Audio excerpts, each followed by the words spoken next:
This video is titled Getting Started with IMPRINT. In this video, we will review how to obtain IMPRINT, some features of the IMPRINT SharePoint site, and present an overview of the IMPRINT user interface. First, how do you obtain IMPRINT?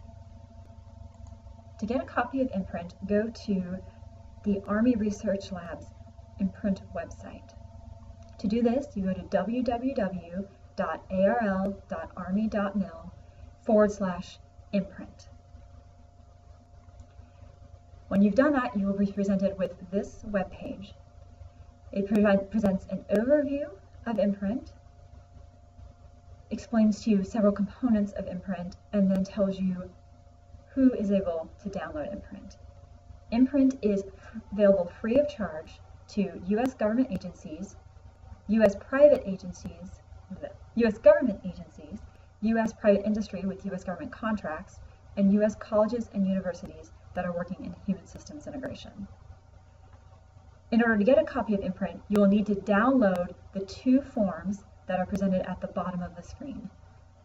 The first link is to the ARL Non-Distribution Agreement form.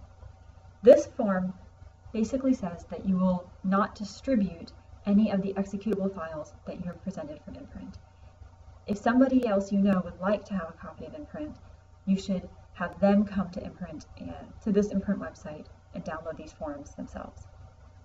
The second form is the user information form.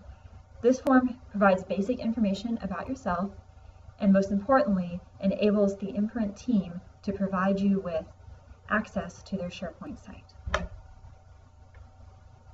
Once you have filled out the two forms, email them to imprint-info@arl.army.mil. Within a few days of emailing your ARL non-distribution agreement form and the IMPRINT user information form to the Army Research Lab team, you will receive an email from Alliance Science, the contractor that develops IMPRINT. In this email, Alliance will give you a temporary username and password for the SharePoint site, along with the web address for the SharePoint site. When you go to the website, this will be the home page that you'll be presented with. A couple of things to note on the website. The first is that if you have any questions about IMPRINT, you can go down here to the discussion section. If you think you have a bug, you can report it. And if you have any general questions about your models or how to use IMPRINT, you can go to the I Need Help section. The I Need Help section is actually a list of all of their questions that have been asked of them, so you can also peruse previously asked questions from IMPRINT. In order to download the files, you'll go to this area up at the top under Documents called IMPRINT Pro Installation Files. When you go into that section, you will see you'll see a folder for the current version of IMPRINT, and then within that you will find the zip file for IMPRINT Pro. The version that we are currently using is 4.1.278. Once you've downloaded the zip files, follow the instructions to install them. Note that you will need the Microsoft.NET framework in order to run IMPRINT. If you do not already have it installed on your computer, during the installation, IMPRINT will prompt you to the Microsoft website so that you can download a free version of the most latest version of the .NET framework. During the installation process, you'll also be presented with the option to install additional plugins. I recommend that you do not install any of these plugins at this time. When you're building your models, if you need the plugins, it's very easy to add those plugins in from the IMPRINT user interface without requiring administrative privileges of your computer. If you add the plugins ahead of time, any model that you build will have the corresponding tables and database structures associated with those plugins, making the files very large, and which is completely unnecessary if you are not using those plugins.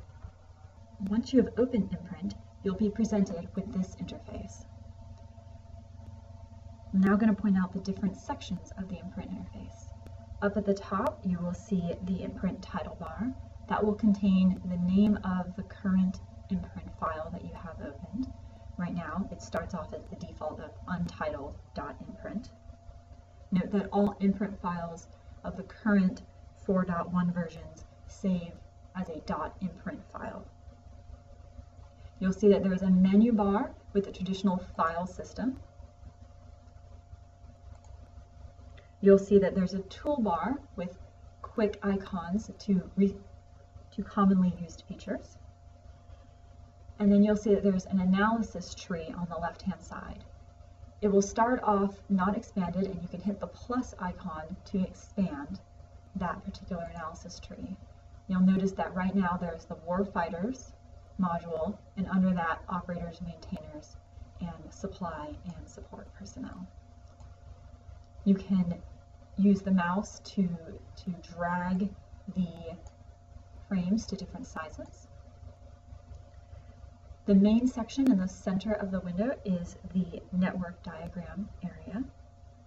Right now there is no network diagram displayed because we have not created or opened any model in particular. And then to the right-hand side is the properties window, where various properties will display of the different items that you have open.